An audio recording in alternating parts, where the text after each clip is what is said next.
که در کشور خود درس خواندیم و امروز در کشور سوئیس هم مشاور حقوقی هستم و خدمت میکنم. میشه از شما سوال بکنم که چرا مکاتب بسته است برای دختران وطن ما؟ خواهر محترم، ما بارها دمی سخنان خود گفتیم که در رابطه با مکاتب دخترها که چرا بند است ما هم نمیدانم. هیچ جواب کسی نداره که چرا بند است. ما وقت هم گفتیم یا هم گفتیم، ما همیشه صدا کردیم که حق مردم افغانستان است، از خانم‌ها، از خواهرها و از دخترای ما.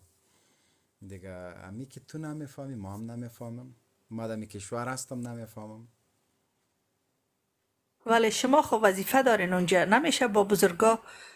ما همیشه گفتیم ما بسیار مردم از طالب بد میگن ولی من طالب به سیاست شما راضی نیستم، ولی من عیس برادر هموطنم شما را میپذیرم. همه ما هموطن هستیم، از امو کشور هستیم، با احترام میخوایم با یک دیگر زندگی بکنیم، اما عزت حرمت یک دیگر را داشته باشیم. این بسیار مهم است.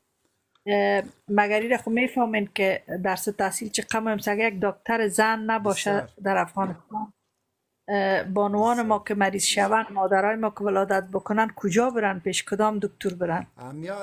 امیال قطع از این مشکل ما روبروستیم. خواهر 10 سال بعد همی خانمایی که در شفاخانه ها کار میکنه یا شفاخانه شخصی یا دولتی، 10 سال بعد ما باز بانوان دکتر از کجا کنیم؟ خود توکل به خدا، انشالله مشکلات حل میشه. هرگز ای به جای خود نمیمانه و ما به دکتر تنها به دکتر نه، در هر بخش ما به تربیه اولاد خود به خانم‌های تعلیم یافته ضرورت داریم. در رابطه به مکاتب افغانستان که هست که صنف اول تا صنف 12 دنیات به نام دنیات یا درسای دینی ما داریم که یک خانم میتونه دین در مکتب یاد بگیره. صنف اول ولی شما میفهم از آیات قرآن دنیات خب ما نمیتونیم که علم ساینس بیاموزیم، یعنی یک دکتر نمیتونه که از روی دین اسلام، ما چون اسلام ببخشین به بزرگیتان، ما شما رو و احترام دارم، ما دین نقد میکنم. امی که سوره احزاب آیه 33 آقا جلسه دین نمانی. خود تو خود صبر که چی نمانی، خب پریک چې منی که نه منی، دین نه منی. اجازه بدید برادرم، ما شما برو من وطنتان هستم. دین نه منی و دین نه منی ودرېږه چې نه منی، خو دغلته په هر چا سره بحث خو مهرباني کو. زنده باشین. سپاس بیادرای گرامی من. بازم براتان میگم قلب ما و مهر و محبت ما با هموطنانم است. با وجودی که من دور هستم از وطن، ولی امروز درد از او خانمان شما را، خانمهای شما، بانوان، خواهرای شما، مادرای شما خواهر گفتین ما به دین نقد دارم. کدام نقد داری؟ این می سوره احزاب آیه 33 که بانوان در خانه هایتان حضرت الله بزرگوار گفته که در خانه ها بمانید، ستر عورت کنید. شما خواهر محترم، شما مسلمان هستین؟ من مسلمان بودم و در خانه مسلمان زاده تولد شدیم، ولی با اینمی آیه هایی که در قرآن خواندیم امروز من بسیار متاثر هستم، بسیار جگرخون هستم. میبینم که در این زمان دین اسلام قبول نداری؟ علی آزرده هستم. من از جمله خواهرای آزرده خواهرتان هستم که همین دین، یعنی از این آیات قرآن تو آزرده هستی؟ تنها از این آیه قرآن جنرال صاحب بزرگوار از بسیار مثلا اگه اجازه شما باشه، اگه مرا قناعت بدین، من دوست دارم که هم نظر شما شوم، ولی بسیار آیه هاییست که مرا رنج آنده و ما از دین دور شدیم و این برای من خوشایند نیست.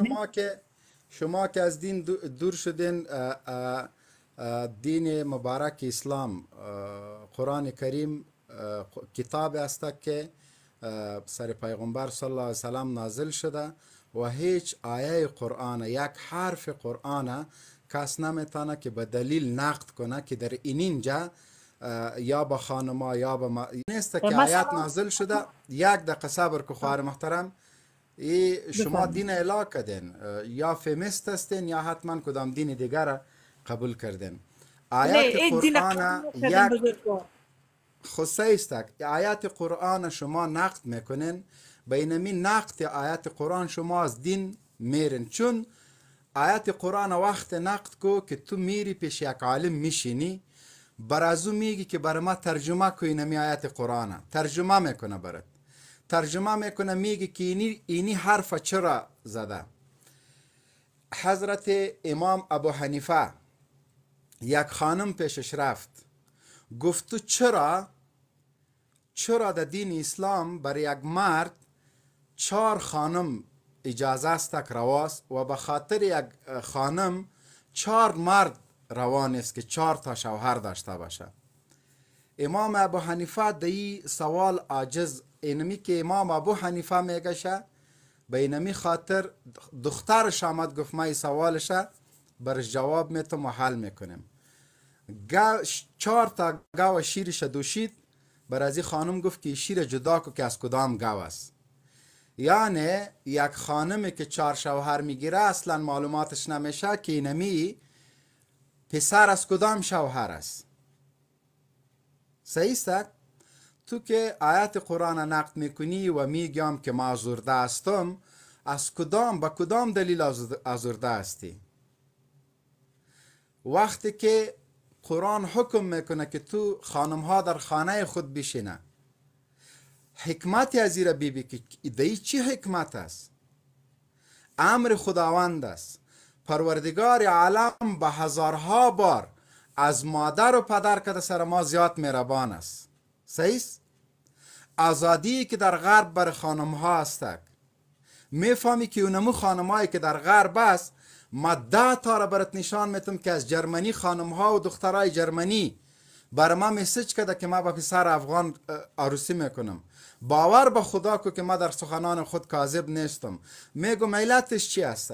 میگه علت اینی است که ما در زندگی خود بسیار آزرده هستم، مانده هستم، به کار میرم، به خانه‌ام که بد مهربان است. صحیح؟ آزادی که در غرب بر خانم ها است، میفهمی که اونمو خانم هایی که در غرب است، ما 10 تا را برات نشان میتم که از جرمنی خانم ها و دخترای جرمنی بر ما میسج کرده که ما با پسر افغان عروسی میکنم. باور به خدا کو که ما در سخنان خود کاذب نیستم. میگم علتش چی است؟ میگه علت اینی است که ما در زندگی خود بسیار آزرده هستم، مانده هستم، به کار میرم، به خانه‌ام که بیایم شوهرم قطمه گپ نمیزنه، فقط تو نمو گلفرند داره، مام گلفرند دارم، زندگی خانه ما تباه شده. و اینجا در جرمنی که افغان ها را میبینم یک زندگی بسیار خوبی را داره. ما میخوایم که با یک پسر افغان عروسی کنم و با افغانستان بیم، همه امکانات و سهولت های جرمنی را اعلا کنم. 1 2 تا خانم که 2 بار شوهرشان او را طلاق داده، در عمرشان تا 30 یا 28 است، برای ما زنگ زده که ما میخوایم که با یک پسر افغان عروسی کنیم. شما چطور قرآن نقد میکنین؟ شما چطور از آیت قرآن آزرده هستین؟ چرا خانم ما آزرده نیست؟ چرا خواهر ما آزرده نیست؟ باور به خدا که اگه امروز ما به خانم خود بگویم که تو میتانی که سر از امروز سرلج به بازار بری، باور به خدا که بروی ما تف میکنه و ما را میگه که ما را اعلا کن. چون خانم ما اینمی تو فکری عقیدوی مسلمان در جامعه مسلمان کلان شده و همیش خوش داره که خدمت مرا کنه، همیش خوش داره که خدمت پسرای خود کنه و ما هم خوش دارم که من نوکر و مزدور خانم و خواهر خود باشم، برش کمایی کنم، برش کار کنم، در خانه بیارم. ما زندگی روزمره خود تقسیم کردیم. ما مجبور و مکلف هستم که عروسی کنم، با خانم خود کالا کنم، طلا بگیرم، خانه بگیرم، طبق اونم وحسی که ما دارم، هر چیز بهتره با خانه خود، با خانم خود بیارم. پس دین اسلام چرا خانم ما نقد کنه؟ چرا خانم هایی که در اروپا زندگی میکنن سر دین اسلام نقد میکنه. چرا به دزد دستش ببر؟ اینمی قوانین تو در اروپا، در غرب، در امریکا، در هر جایی که باشه مجازات نیست. در اروپا قاتل چند سال قید میته، دزدی کنه چقدر قید میته. قوانین را ساخته به خاطر اصلاح جامعه خود. در اروپا زندان نیست؟ آیا یک کس به زندان بردن ظلم نیست؟ برای یک کسی 80 سال قید دادن ظلم نیست؟ به خاطر میکنن که در جامعه خود امنیت بیاره، حقوق یکی دیگر را بشناسن. تو برو دمی اروپا یک خانم کش کو، یک مردک بیگی قتل زنا کو که حکومت برای تو چی جزا میته؟ در هر جای یک قانون است. ما هم طبق قوانین اسلامی زندگی میکنیم. دزد دستش بریده میشه به خاطر از اینه. اونجا میگه قصاص است، نفر بکش. باز میگه دمی قصاص برای تو حیات زندگی است. اگه فکر کنی تو میگی نفر دیوانه شده، نه، او به خاطر میگه که ده قصاص برای تو زندگی است که دیگه کس باز مرگ نمیکنه، دیگه کس باز قتل نمیکنه. در زنا رجم است به خاطر ازی که دختر ما، خانم ما از دیگه کس نبیه، خدا نخواسته مرا بی عزت نسازه، پسر ما یک جرم نکنه، من نکنم. این قوانین نباشه دیگه. خی چیزی که دل ما باشه، دل ما با اسکل ما، تو خود قبر ما خو نمی کنی. خواهر محترم، شما فیمینیست هستین، شما دین قبول ندارین. هرگز انتقاد شما انتقاد نیست که علمی باشه. علمی باشه. ما متاثر هستم، ما قتل میکنم، قرآن جزای مرا اعدام ساخته. ما بگویم که قرآن خدا نخواسته اینی آیتش به ظلم بناسته، این خب به عدل است. میفهمی در مسئله قصاص، در مسئله اعدام، در مسئله زنا و دزدی شریعت چقدر نرمی کرده که چندین شاهد باید که باشه که در زندگی خود دروغ گفته نباشه، تا که خدا نخواسته کدام مرد بدون